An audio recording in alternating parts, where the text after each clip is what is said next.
झारखंड में आगामी लोकसभा चुनाव को लेकर सबका ध्यान जाति और धर्म पर है।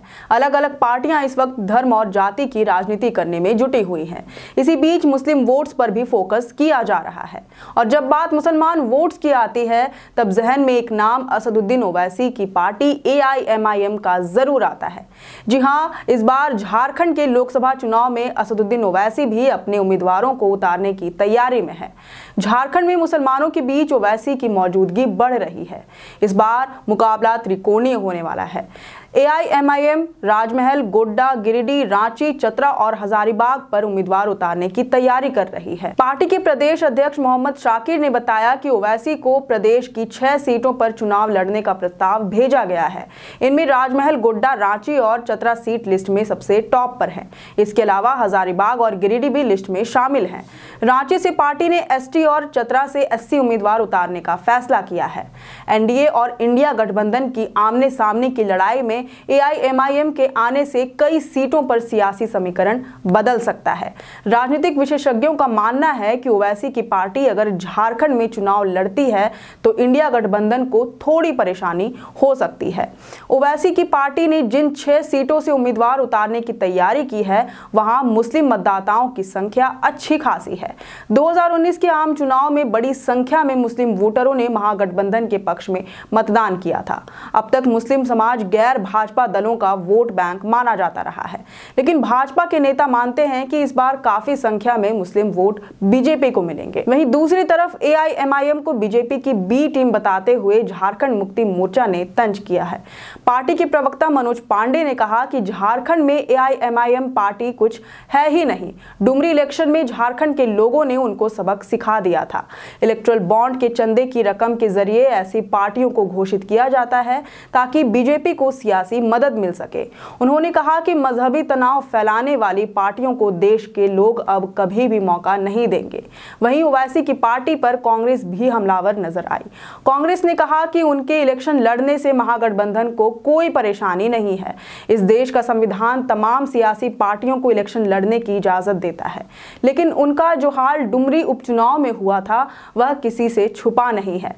सब जानते हैं कि AIMIM भारतीय जनता पार्टी की B टीम के तौर पर अपने काम को अंजाम दे रही है। हालांकि इससे पहले 2019 के लोकसभा चुनाव के दौरान भी ओवैसी ने अपने उम्मीदवार उतारे थे। तब तो झारखंड की 14 लोकसभा सीट पर उनकी पार्टी ने चुनावी रण में भाग लिया था। उस दौरान कांग्रेस और JMM ने 3 और बाबूलाल मरांडी की पार्टी JVM ने 6 मुस्लिम उम्मीदवारों को टिकट दिया था, लेकिन एक भी मुस्लिम उम्मीदवार जीत का स्वाद नहीं चख पाए थे। आपको बता दें कि जिन 6 सीटों पर AIMIM ने चुनाव लड़ने की तैयारी की है वहां मुसलमान वोटर निर्णायक भूमिका निभाते हैं।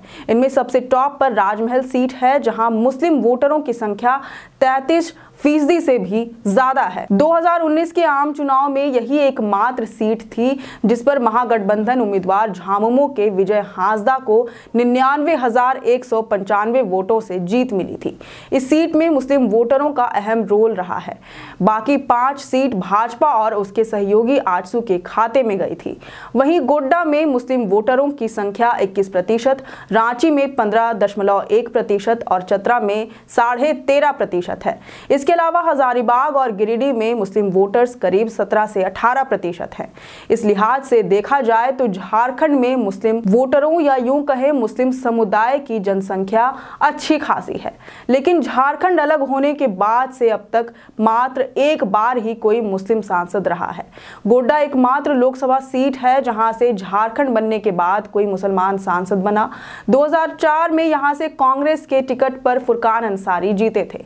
इसके बाद से कोई भी मुसलमान झारखंड से लोकसभा सांसद नहीं बना। फुरकान अंसारी अविभाजित बिहार में विधायक भी रहे हैं। वह कहते हैं कि जब तक राजनीतिक पार्टियां टिकट नहीं देंगी तब तक मुसलमानों का प्रतिनिधित्व नहीं बढ़ेगा।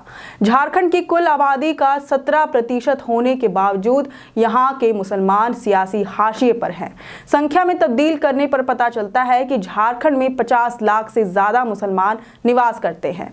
पाकुड़ और साहिबगंज जिले की कुल आबादी में से मुसलमानों की हिस्सेदारी करीब 30% है। देवघर, जामताड़ा, लोहरदगा और गिरिडीह जिलों में यह औसत 20% है। बाकी जिलों में मुस्लिम आबादी अपेक्षाकृत कम है। इसके बावजूद गोड्डा, चतरा, लोहरदगा और राजमहल लोकसभा क्षेत्रों में मुस्लिम मतदाता निर्णायक भूमिका अदा करते हैं, मगर फिर भी संसद में यहां से उनका प्रतिनिधित्व नहीं है। साल 2014 के संसदीय चुनाव में राज्य से एक भी मुस्लिम सांसद नहीं चुने जा सके थे।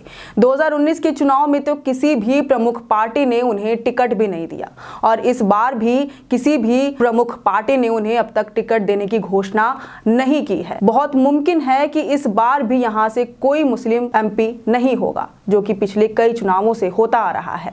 वहीं झारखंड को अलग हुए 23 साल बीत गए, लेकिन भाजपा ने यहां से किसी भी मुसलमान को विधानसभा, लोकसभा या राज्यसभा का प्रत्याशी नहीं बनाया।